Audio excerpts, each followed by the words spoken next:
हरे कृष्णा। आज की वीडियो में आप जानेंगे कैसे करें भाद्रपद मास के शुक्ल पक्ष की परिवर्तनीय एकादशी का पारण। क्या होगा परिवर्तनीय एकादशी 2025 को खोलने का सही समय और सही तरीका। क्या होगी परिवर्तनीय एकादशी व्रत को खोलने की पूरी पूजा विधि, और इस एकादशी व्रत को खोलते समय कौन सी गलतियां आपको भूल से भी नहीं करनी चाहिए। आशा है ये जानकारी आपके लिए बहुत ही लाभकारी होगी, तो वीडियो अंत तक आप जरूर देखें। ऐसी मान्यता है कि चातुर्मास के दौरान श्री हरि विष्णु आज के दिन ही करवट लेते हैं, इसीलिए इसे परिवर्तनीय एकादशी के नाम से भी जाना जाता है। इस एकादशी में भगवान श्री हरि विष्णु के वामन स्वरूप की पूजा की जाती है। इस व्रत को करने से सारे पाप मिटते हैं, धन्य धान्य में वृद्धि होती है और मृत्यु के बाद मोक्ष की प्राप्ति होती है। यह एकादशी व्रत केवल इस जन्म के नहीं बल्कि पिछले जन्म के भी पाप कर्मों से मुक्ति दिलाने वाला है। इस एकादशी व्रत को खोलने के लिए एकादशी की तिथि का समाप्त होना आवश्यक है। साल 2025 में परिवर्तनीय एकादशी का व्रत 3 और 4 सितंबर 2 दिन रखा जाएगा।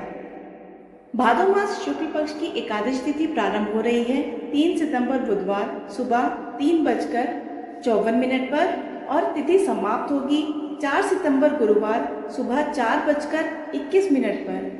ऐसे तो एकादशी तिथि 4 सितंबर गुरुवार को तड़के खत्म हो जाएगी, किंतु उदया तिथि होने के कारण भी इस दिन एकादशी का व्रत रखा जाएगा। केवल एकादशी की तिथि खत्म होने पर ही एकादशी का व्रत नहीं खोलना चाहिए, बल्कि एकादशी के बाद लगने वाले हरिवासर के समय का खत्म होने का इंतजार करना चाहिए। हरिवासर के समय में भी कभी भी एकादशी का व्रत नहीं खोला जाता है। इस बार परिवर्तनीय एकादशी के बाद शुरू होने वाला हरिवासर का समय समाप्त होगा 4 सितंबर दिन गुरुवार को सुबह 10:30 बजे तक। यानी अगर आप 3 सितंबर को परिवर्तनीय एकादशी का व्रत कर रहे हैं तो 4 सितंबर तक इस समय तक भी आपको अपना व्रत नहीं खोलना है। द्वादशी की तिथि शुरू होने के बाद ही एकादशी का व्रत खोला जाता है। इस बार परिवर्तनीय एकादशी की तिथि समाप्त होने के बाद द्वादशी तिथि प्रारंभ होगी 4 सितंबर दिन गुरुवार को सुबह 4:22 से और तिथि समाप्त होगी 5 सितंबर शुक्रवार को सुबह 4:08 तक। आइए अब जानते हैं 4 सितंबर द्वादशी के दिन पड़ने वाले सभी शुभ और अशुभ मुहूर्त के बारे में, ताकि आप गलत मुहूर्त में अपना एकादशी व्रत ना खोल लें। इस दिन ब्रह्म मुहूर्त का समय है सुबह 4:37 से 5:25 तक। सूर्योदय होगा सुबह 6:13 पर और सूर्यास्त होगा शाम 6:37 पर। प्रातःकाल पूजा का मुहूर्त रहेगा 4:47 से 5:53 पर। इस दिन सौभाग्य योग बन रहा है जो रहेगा दोपहर 3:22 तक। उसके बाद शोभन योग रहेगा, बहुत ही शुभ योग माने जाते हैं। गोधूली मुहूर्त शाम 6:39 से 7:02 तक रहेगा। आप इस समय में भी दीपदान कर सकते हैं। राहु काल जो कि अशुभ समय माना जाता है वह रहेगा दोपहर 1:30 बजे से 3 बजे तक। इस राहु काल के समय में भी अपना परिवर्तनीय एकादशी का व्रत ना खोले, ना ही द्वादशी की पूजा करें। अब जानते हैं जिन्होंने 3 सितंबर को परिवर्तनीय एकादशी का व्रत किया है उन्हें अपना व्रत 4 सितंबर को कब खोलना है, और जिन भक्तों ने 4 सितंबर को व्रत रखा है वह अपना व्रत 5 सितंबर को किस समय खोलेंगे। जिन भक्तों ने 3 सितंबर को अपना परिवर्तनीय एकादशी का व्रत रखा है वह 4 सितंबर सुबह 10:32 से 10:50 के बीच में अपना व्रत खोलेंगे। अगर किसी वजह से आप सुबह के समय व्रत ना खोल पाए तो दोपहर 1:36 से 4:07 के बीच में भी आप अपना व्रत खोल सकते हैं। और जिन भक्तों ने 4 सितंबर को अपना परिवर्तनीय एकादशी का व्रत रखा है वह 5 सितंबर सुबह 6:01 से 6:30 के बीच में अपने व्रत का पालन करेंगे, यानी व्रत खोलेंगे। 4 और 5 सितंबर को परिवर्तनीय एकादशी का व्रत खोलने के लिए यही सबसे सही और सटीक मुहूर्त रहेंगे। एकादशी व्रत हमेशा शुभ मुहूर्त में ही खोलना चाहिए। अगर आपने 3 तारीख को व्रत रखा है या 4 तारीख को, आपको इन शुभ मुहूर्त में ही अपने व्रत को खोलना है, जिससे आपको एकादशी व्रत का पूरा फल प्राप्त होगा। चलिए अब जानते हैं परिवर्तनी एकादशी व्रत को खोलने की यानी उसका पारण करने की संपूर्ण पूजा विधि।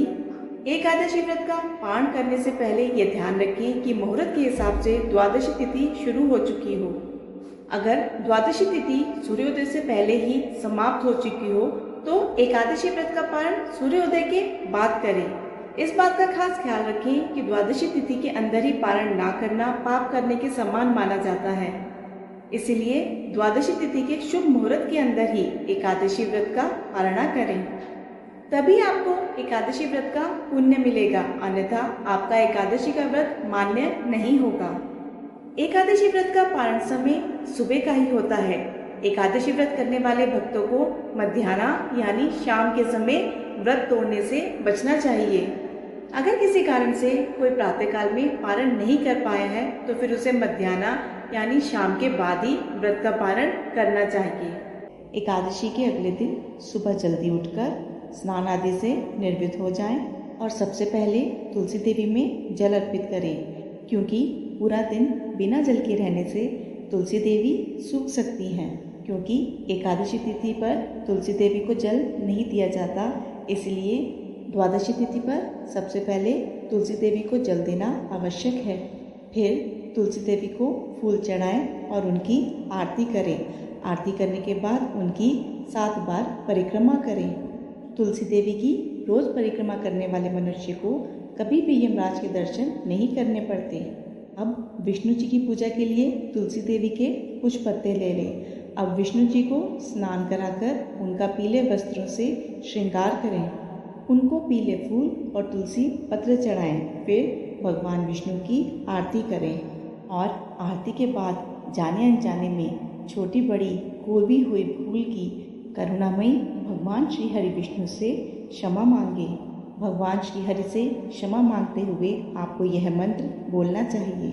आह्वानम ना जानामि विसर्जनम पूजा चैवम ना जानामि क्षमस्व परमेश्वरम मंत्रहीनम क्रियाहीनम भक्तिहीनम जनार्दना यत् पूजितम मया देव परिपूर्ण तदस्तु में। इस मंत्र को अपनी पूजा खत्म होने के बाद 7 बार बोलना चाहिए। इसके बाद भगवान विष्णु से यह एकादशी व्रत स्वीकार करने की प्रार्थना करें। अब जानते हैं कि क्या खाकर आप अपने व्रत का पारण कर सकते हैं।